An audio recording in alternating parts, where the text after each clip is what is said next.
day 3 for us here in Israel, and just wanted to jump on real fast and give you kind of a rundown of what's been going on.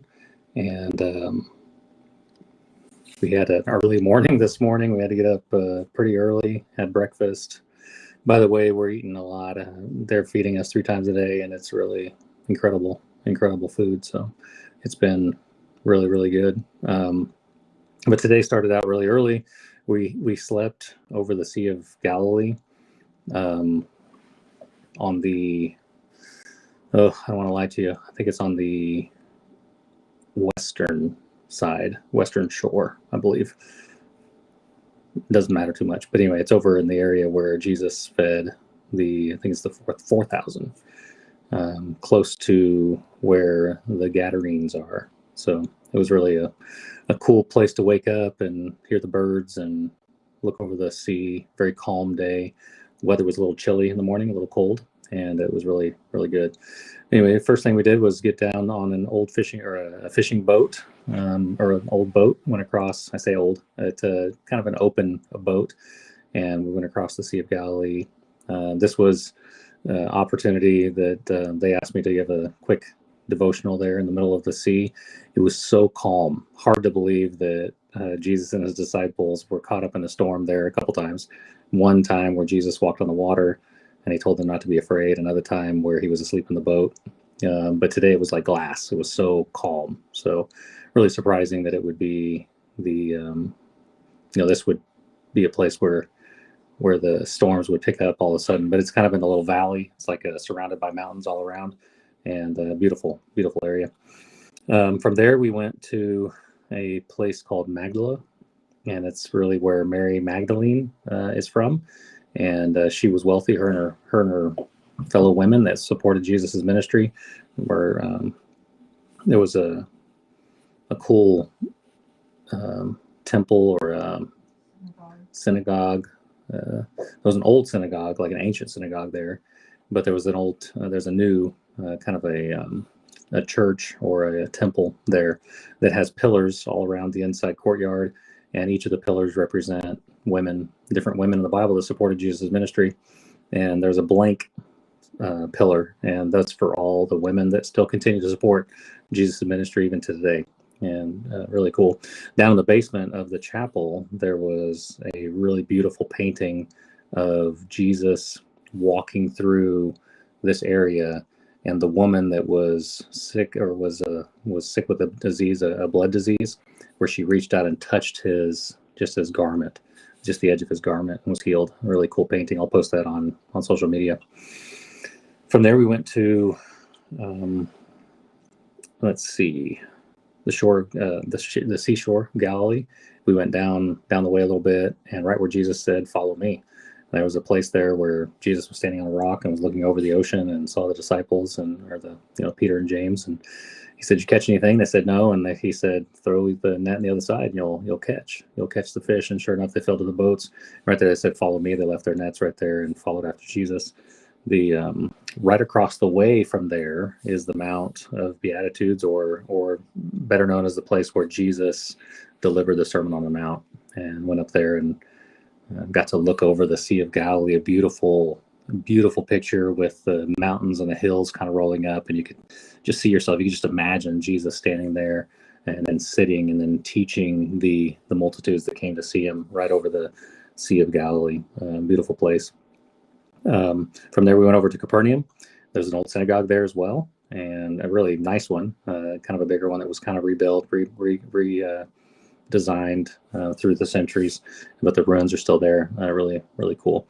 Where right outside of this courtyard, there was this kind of a gated area with a bunch of ruins, but there was a lot of these bowl-looking things with these little hole loops on the side, kind of like earrings on the side, and they would take those and put rods through them, and then grind the wheat or the different meal. So it's like the millstone. It was called a millstone.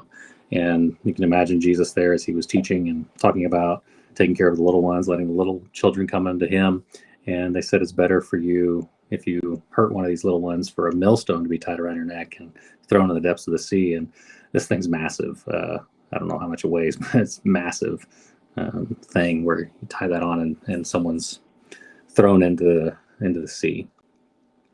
We went from there to Peter's house, Peter's mother-in-law's house. They had actually built a kind of a basilica or a kind of a temple on top of that, and there's a glass in the floor, and you can look down into Peter's old house, and kind of interesting just to see how close things are. I think that's what struck me today, is how close everything is in proximity. All the Bible time events are within proximity.